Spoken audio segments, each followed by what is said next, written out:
újra a vlogban, Genya. Sziasztok, Geri vagyok a hegyről. We're so free, we gotta be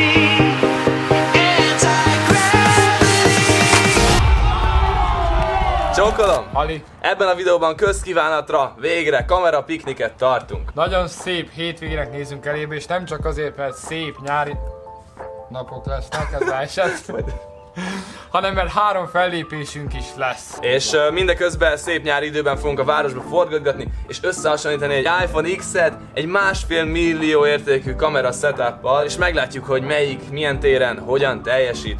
Valamint a videó végén arra is ki fogunk térni, hogy melyik kamerákat és tartozékokat használjuk pontosan. Mert ezt mindig sokan kérdezik. És a videóhoz érkezett még egy újdonságunk a Holy Land-től. Ez egy Cosmo 600 nevű, vezeték nélküli jeladó. Itt van 2 kis egység, és ezeket fogjuk mindjárt összerakni a stabilizátorral, a kamerákkal és egy monitorral. Van itt még hozzá egy csomó tartozék, kábelek, antennák. És elvileg ezzel már mindenünk megvan, hogy a legkirályabb felvételeket készítsük el. Ha csak nem az iPhone X nyer, aminek én örülnék. Na de így menjünk is, első fellépés. Ez a hely lehet, hogy ismerős már nektek, mert itt volt az egyik első vlogunk, amikor a Zsomaccal léptünk föl, és itt fogunk újra fellépni ma. Matyi ismét csak kamerázik. Most már azt fogjátok hinni a végén, én nem is tudok ugrálni. Pedig amúgy tud, amikor épp akar.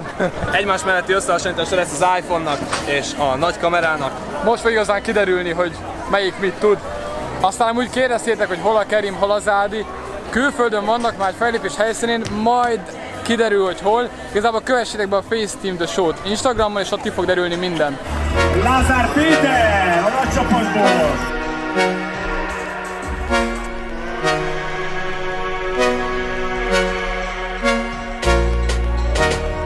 Színekben és kontrasztban nagyon eltérőek a felvételek. A telefon egy élesített képet ad, a kamera pedig egy nyers, utómunkázható videót. Kinek melyik?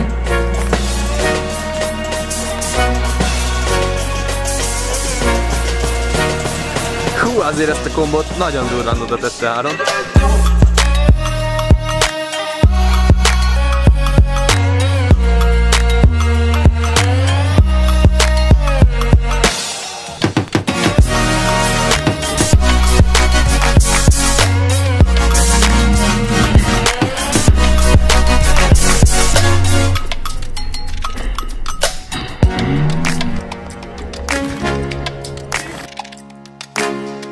Mindkét eszköz megküzd azért, hogy ne égjen ki full fehérre az ég. A kamerának egyel könnyebb dolga van, de az iPhone Smart HDR funkciója hatékonyan visszahozza azért az égre a színeket, amikor magához tér. Hát, voltak azért hibák, de nagyjából jó volt. Hangulat az jó volt? Hangulat az jó volt, igen. Mondjuk lehet máskor kéne hozzá edzeni. Parkouros jelenettel fogunk kezdeni. Ahol összehasonlítjuk az iPhone és a kamerának a stabilizációját és a lassított felvételét. A stuntmanünk pedig Krokovai Máté lesz, szintén FaceTime tag. Lássuk, mit tud. A Zhiyun Crane 3-on van a Panasonic G9 kamera, egy f1.4-es objektívvel, és van rajta egy ND filter, amivel tudjuk állítani a világosságot. Így ilyen mozis, filmes hatású felvételeket tudunk kicsit bemosva az egész jelenetet készíteni. Van rajta egy fókuszállító és kamerakontroll, mindenhol össze-vissza kábelek, és a legfontosabb a Holy Land Cosmo 600-as kis wireless transmitterünk, ami innen továbbítja az információt ide Bálinthoz. Igen, itt nekem van egy olyan setup, ami van itt a monopodon, van egy 7 incses kijelző, ami össze van kötve ezzel a kis vevőegységgel, amivel kapom a képet a kameráról, és akkor itt lehet állítani a kamerán dolgokat, kis fókuszt, meg kamerának a szögét, meg ilyenek. Így munka megosztással, kicsit bonyolultan, de megoldjuk a dolgokat, és elvileg ebből lesznek a legjobb felvételek, ha csak nem.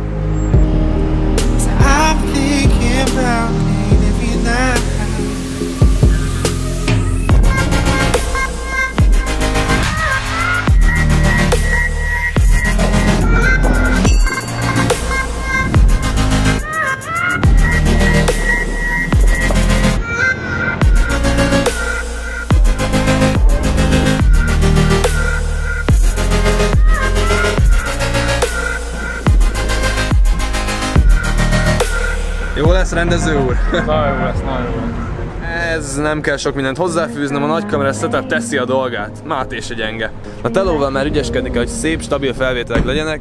Nem tudunk annyira kreatívak lenni a mozgós felvételeknél.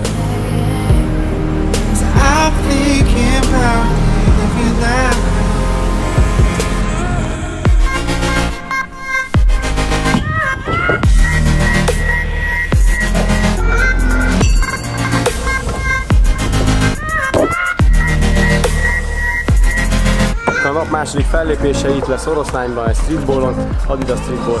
Nagyon-nagyon régóta csináljuk ezt, és mindig óriási közönségünk van itt.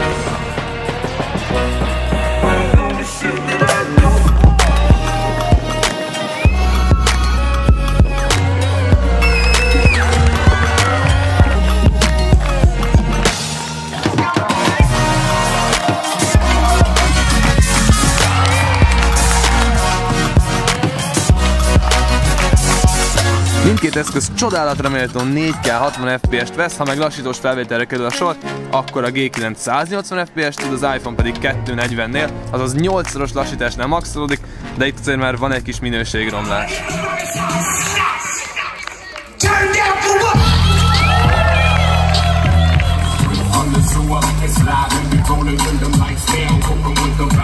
Oh!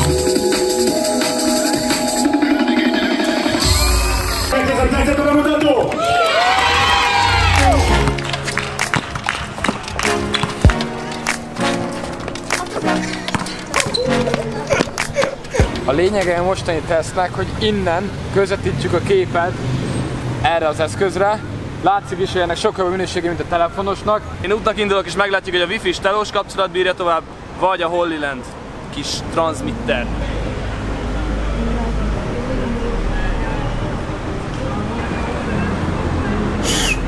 Ennyi! Mármint látszik, a telós már beszállt.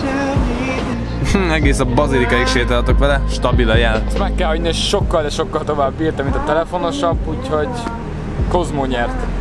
Következő összehasonlításunk a timelapse és a hyperlapse lesz. Itt a városban fogunk szaladgálni, és ennek nagyon-nagyon jó stabilizáció lesz, ugyanis teljesen be van fixálva az összes tengely. Ennek úgyhogy, is már jól működik a között. Ja, Bálint keze majd megteszi a dolgát, nézzük!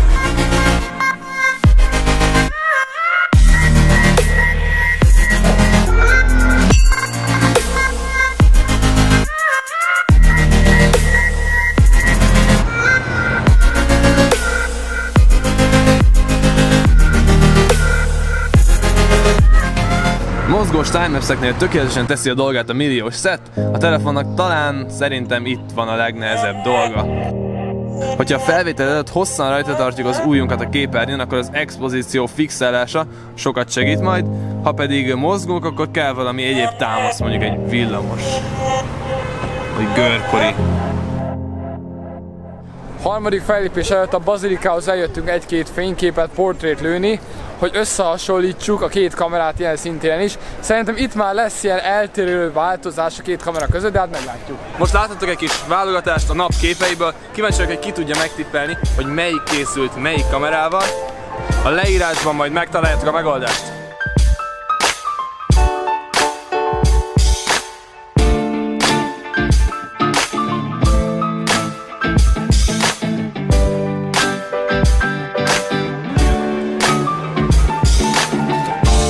A fényképezőgéptől szép színeket és természetes háttérmosású képeket kapunk, ahogy az el is várható.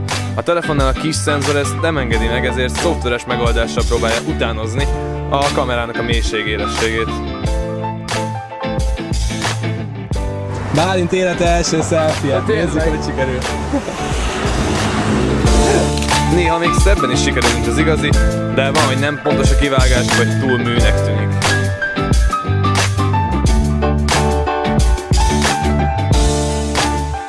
És üdvözlök mindenkit a Gear Review részben. Szóval kezdjük innen, a jobb oldalról található 4 darab Zhiyun Gimbal kamera stabilizátor. Ezt már ismerhetitek, Crane 3 Lab, a legnagyobb monstrum a stabilizátorok közül, mindenféle tartozékkal, fókuszpullerrel, valamint a Crane Plus, ami egy kicsit kisebb, régebbi, de a kedvencünk így is, a VB Lab, ami pedig különleges kialakítással rendelkezik, mert áthelyezhető rajta a kis fogantyú, és mint látjátok, ez a legpraktikusabb talán, nagyon kicsire összecsomagolható. Úgyhogy ezt használjuk a legtöbbször. Tovább jövünk, itt van a Crane 2 alattam. Itt a videóban már korábban látott szettek találhatóak, a transmitter és a monitor, valamint még itt van hozzá 2 lámpa, ami szintén hasznos, és különböző további tartozékok. De most térjünk át a kamera és objektív részre. Canon és Panasonic obik vannak itt, hoppá, egy Olympus is van. Ezek itt vintage nagymama obik, mindenhol ott lesz kiírva, hogy melyik hány milliméteres, ez pedig itt egy jó kis 151 zoom, valamint itt szintén egy 14-140-es all-round zoom. A Panasonic rendszerből van még egy pár elég jó fényerejű, szép háttérmosott képeket készítő objektívünk. És akkor nézzük a kettő fő kamerát, ami van. Igazából az egyik ott van Bálintnál, az a Panasonic G9. Minden rendben a képpel, ahogy látom, szuper. Azt használjuk általában főkamerának, ugyanakkor van még egy G80 és még egy másik G80, egy 12-60-as objektívvel, ez pedig egy 16 mm 1.4, ami Sigma származású, és amúgy nekem szerintem ez így a kedvenc objektívem most. Mikrofon az egy sima Rode Video Micro, és most átadom a szót Bálintnak. Amivel kezdeném, az nem más, mint a különböző táskák. Van itt egy GoPro-s táska, van itt egy Zionos kameratáska, amit körülbelül a legtöbbször használunk. Meg van itt még egy harmadik kamerás táska. Van még itt egy GoPro stabilizátor, különböző follow focus. És még egy GoPro stabilizátor abban, és még egy GoPro stabilizátor. Azon kívül itt van GoPro Fusion 360 kamera. Kis tappancs, különböző GoPro tartozékok. Van itt minden cipő, dobozban persze. Aztán van egy GoPro 7, amit a Matyi tesója most kölcsön vett. Meg van egy old school FaceTime által megvásárolt GoPro 3 Plus, ami már egy pár évet betöltött be a NAS-ba, de semmi baj nincs vele. 2 darab DJI drón, az egyik az új szerzemény, a Hawaii találmány. Szóval a DJI Spark, meg van egy DJI Mavic Air. Világ legjobb drónja. Különböző kis Zionos monopodok. Minden háromlábú, minden van, ami kell. Igazából lényegében ennyi. Ezen kívül, amit kihagytunk, az még van a Kerimnek is egy-két kameragírje. Ami meg a Balázsnak, meg a mindenkinek. Meg a Balázsnak, de nagyjából ez a set. Ez pedig itt egy vlogteszt a telefonnak az előlapi kamerájával. Én már balagok át a mai harmadik fellépésre, az utolsóra, viszont ezen sem fogok ugrálni. De a 13. Banzájon már láthatjátok az én új trükkjeimet is. És élőben fogjuk lejátszani a következő Game of Face-t ott helyben. Úgyhogy azt azért megéri csekkolni. Kim vagyunk már teremszemlén, mert fellépésünk lesz. Már látszik már lowlighton, úgyhogy itt jobban ki fog jönni a különbség az iPhone és a profi kamera között.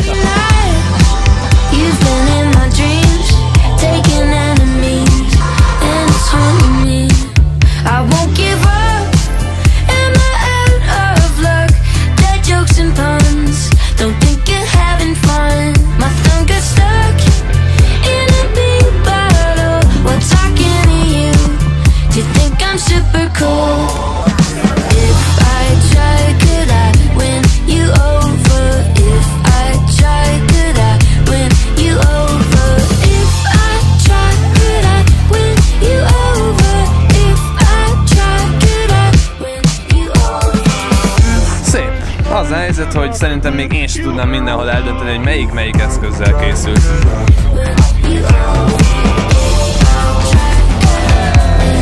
Köszönjük szépen a figyelmet! A végítéletet rátok fogjuk hagyni, ott a szavazás sarokban. Nekünk az optimális kamerával a 2 setup között van, de úgy valamilyen szinten mégiscsak a kamerák fele hajlunk. Viszont azért tényleg durva, hogy odáig fejlődött a technológia, hogy telefonnal is össze tudjuk hasonlítani ezeket a pro eszközöket.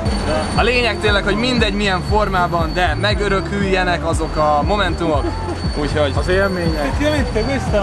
A legjobb képeknek az összehasonlítást meg kell találni az Instagram oldalunkon. Instagram, sziasztok!